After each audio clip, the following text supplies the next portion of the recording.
this ever happens, don't answer the door, hide, lock everything, and never look into their eyes. I know that this sounds like the kind of advice to anyone left alone in the house at night, but this is different. It started a week ago. I was in bed and had just turned 1. I was scrolling on my phone while my wife Steph was asleep.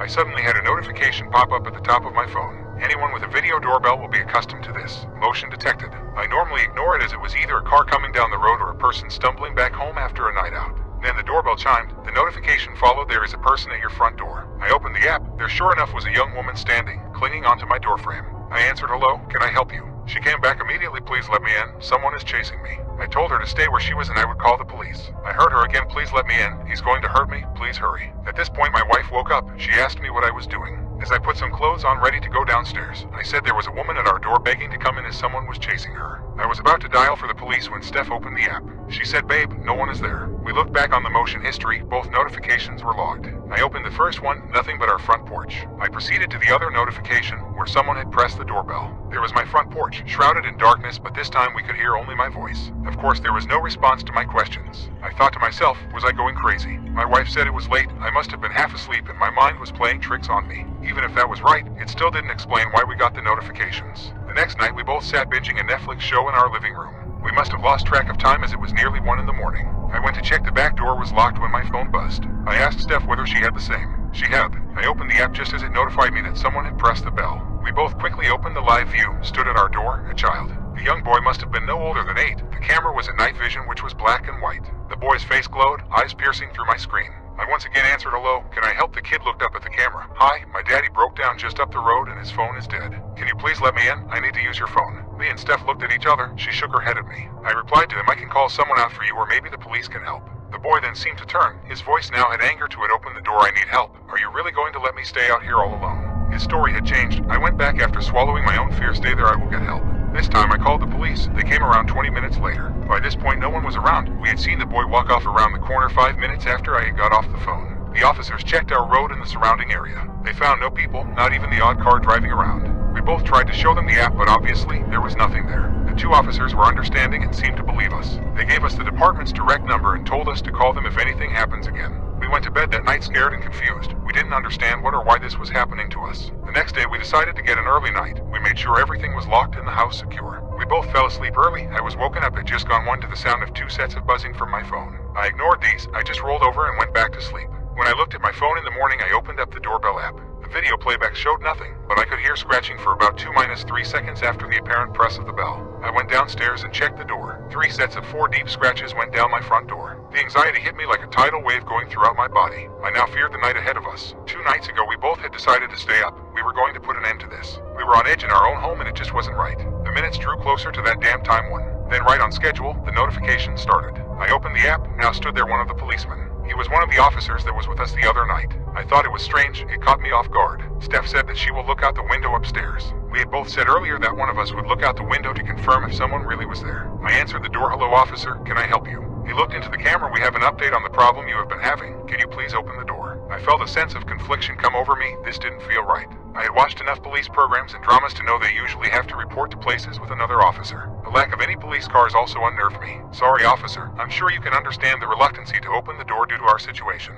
He snapped back, it's fine. I am an officer of the law and instructing you to please open up. I need to come in and update you. Now I knew something was wrong. His whole demeanor was now completely different to when we spoke 2 nights ago. I watched as his head looked upwards. I heard my wife scream the words, oh my God, his eyes. What the fuck? I rushed up the stairs, my feet slipping as I ran. I saw Steph, but she looked petrified. She stared at me blankly and said, you need to let him in. He will help us. I uttered back, struggling to catch my breath, we can't. You know we can't. What did you see? What was wrong with his eyes? She tilted her head at me. Her eyes began to roll upwards. Let him in. Let him in. Her tone started to change. It was turning into a gravelly, rasping voice. Her face now full of anger as she screamed at me, let him in now. I grabbed her and shook her while shouting, Steph, listen to me. Snap out of it. She looked back at me dazed and confused. She said wearily, with tears in her eyes, I want to go to bed. I said only if you are okay. She said she was fine and didn't know what happened. I checked the video feed once more. No one was there. It took me a few hours to fall asleep worrying about what happened to Steph. When I woke the next morning, Steph was gone, her phone and jewelry left on the bedside cabinet.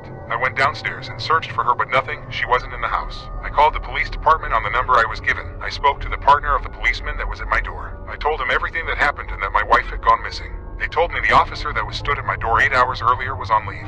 He flew out on holiday yesterday morning. It couldn't have been him. In the hours ahead, a search team was assembled and I joined them in searching the local area. There was no sign of her. It's now 11 p.m. I'm sitting alone in my living room, my head now full of fear and radiating pain. I just want my Steph home. I just want normality back. Here it comes 59. 3, 2, 1. The notifications came through. I opened the app. Steph was at the front door. I was almost half expecting it. I said, "Where were you, honey?" She looked into the camera. I was taken, but I escaped and I'm here now. Let me in and I will tell you all about it. I took a deep sigh. Okay, I will be there in a minute, babe. What can I do? She is my wife. I have nothing without her. I wrote all of this throughout this evening, hoping for some sort of closure, maybe even a happy ending to this horrible experience. I guess now it will just be a piece of evidence on what happened to us both. I need to go answer the door now. My wife is home.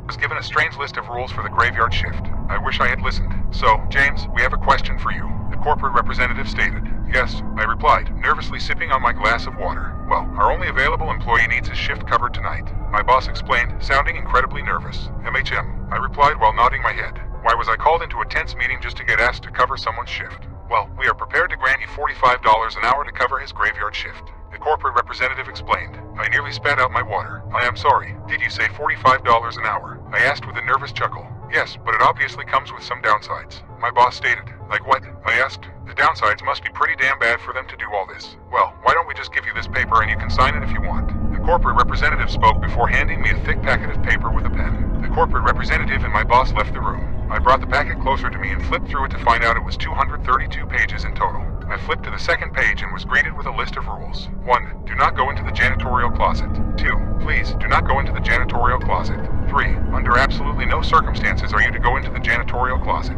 4. Do not go into the janitorial closet. Times 5. The janitorial closet is 100% off limits. What the fuck? I muttered. Whatever, maybe they just have some sketchy shit they don't want anybody seeing. It seems worth the money to me. I picked up the pen and signed my name on the paper. I checked the time. It was 11:46 p.m. After working at this shitty grocery store for years now, I was aware that the graveyard shift started in only 14 minutes. I was incredibly exhausted from the double I had just worked, but I very much needed the money. Suddenly, my boss opened the door and came inside. She walked over to the desk and picked up the paper. She examined it carefully and then smiled. Thank you. You made the right decision, she stated in a giddy tone. Wait, I shouted. She stopped and turned around. What's up with the janitorial closet? I asked. I am not authorized to comment on that, she stated before walking away. I got up and started my shift. I stood behind the register, bored out of my mind and isolated. I was the only employee working. After an hour of total boredom, my mind began to wander. What is in that closet? My mind desperately craved to know the answer. Come on, get yourself together. Follow the only rule they gave you. Before I knew it, I was headed in the direction of the closet, almost involuntarily. As I got closer to the closet, a strange and tantalizing humming sound began, becoming louder each step I took. Upon reaching the closet, the humming had become incredibly loud, almost deafening, but I still couldn't turn away. I stood and watched the closed door in awe as mysterious colors glowed and danced through the door's cracks, as if it were calling me. Eventually, the curiosity was too much to bear. I lifted up my arm and swung the door open at once, revealing the horrifying yet tempting scene in front of me. It was a large ball, swirling and pulsating with life and colors. I reached out to touch it when the trap revealed itself. The ball began to swirl rapidly, turning into a slimy gray color. The once mystical sound had now become horrifying and gut-wrenching. Large tentacles shot out of the center, grabbing and pulling me into it. I screamed for help as I was pulled through the ball, and out the other side, leading into the place of nightmares. I fell to the ground with a thud. I looked around. I was in an entirely gray wasteland, surrounded by menacing silhouettes. Severe fear and paranoia washed over me in an instant. Looking around in a circle, I realized there was nowhere to run. The silhouettes began to slowly and tauntingly make their way towards me. Black lightning struck the ground near me, and deafening thunder ensued. As one of the silhouettes got closer, I realized I recognized the face. The face belonged to none other than my co-worker, Jerry, who had been assigned the graveyard shift just last week. His face was now incredibly disfigured and uncanny. I didn't believe he had any humanity left. Jerry belched out a roar and charged at me. I dodged the attack and was left breathless with fear. He roared once more, and this time successfully charged me, knocking me onto the floor. He bit my neck, and I instantly felt dazed. Immediately after, Jerry calmly got up and left, seeming sickeningly satisfied. I have been here for God knows how long. I didn't know what else to do, so I sat down and started typing this. My phone is still connected to the store Wi-Fi somehow, although it unfortunately doesn't have cellular service. They don't seem to want to hurt me anymore, they just want to watch. I looked at my phone camera and saw the disfigurement start. I think the end is near for me. I can slowly feel my humanity leaving me. I should have listened to the rules.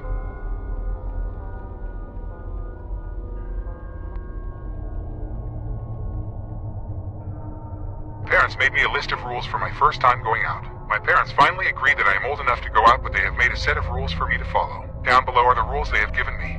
1. Make sure you put on enough clothes. The nights are very cold around here. You might freeze to death otherwise. 2. If you are in danger, call us and we will come to get you. Do not call 911. We never trust the cops around here. They might harm you if you call them. 3. Be home before 3 a.m. We know that you are old enough to stay out late, but it's dangerous outside. We do not want you to get harmed. 4. Don't go out alone. It's more fun if you have company with you. 5. Take a taser with you and use it when you need it. 6. Always make sure the rifle is loaded. If you need to reload it, make sure of your surroundings. 7. Always choose a victim that you are not associated with. They have a harder time tracing it back to you. 8. Leave no evidence that can trace back to you. It will bite you in the ass if you are not careful enough. 9. Torture your victims a bit before hunting them. Pull out their teeth, burn their fingers, rip out their hair. The more DNA you destroy, the longer it takes before they can identify the body. 10. Go deep into the woods, as far from civilization as possible. You will be able to hunt for longer and the chances of the body being found will be lower. 11. Please make sure you remember all our rules. Forgetting a rule can result in your arrest or your demise. 12. Go and have fun. We are very proud of you. My parents are so thoughtful. I can barely contain my excitement while writing this. I already have chosen the perfect victim for my first hunt. I will make sure that they are very proud of me. Keep my son inside a chest. Each morning when I wake up, I open the chest where I keep my son. I stroke his small skull and murmur good morning, although I know he can no longer hear me. I hope he doesn't think I've abandoned him. I hope he knows I never will. When my son died of a fever, I refused to let him go. He was only a baby and all that I had left. So I turned to the stories my own mother had told me, the rituals and legends I'd learned in childhood. The rules of bringing someone back from the underworld seemed so easy. I scoffed at the stories of those who failed, sure that my willpower would be stronger than theirs. I forced my way through to the fields of night, and I found my son's faint, pale soul. I guided it all the way back to his body, never looking back once. When I saw my son open his eyes again and smile at me, I thought I had made the right choice. He laughed, he ran, he played just as he had before. I even believed I could pretend nothing had happened. Then a few days later, I saw the rot creeping up his skin. At that moment, I realized my mistake. I hadn't restored my son to life. I had only brought his soul back to his corpse. I tried to comfort him as his body swelled and decayed. He wailed day and night in fear as his flesh fell from his bones. Only when his throat rotted away did he stop screaming. I attempted to return to the underworld, to return my son's soul, but the way would not open to me again. I cheated death, and my punishment was to keep what I stole. When his ligaments finally broke down, I gathered his bones and placed them in the antique chest I inherited from my mother. Only the best would do for my son. Sometimes my son's bones lie still inside the chest for hours, even days, and I dare to hope that his soul found its way back to where it belongs. But sooner or later, his bones always begin to rattle again, and I know he's still alive. Once, all I wanted was to have my son here with me, but now I would give anything for him to die.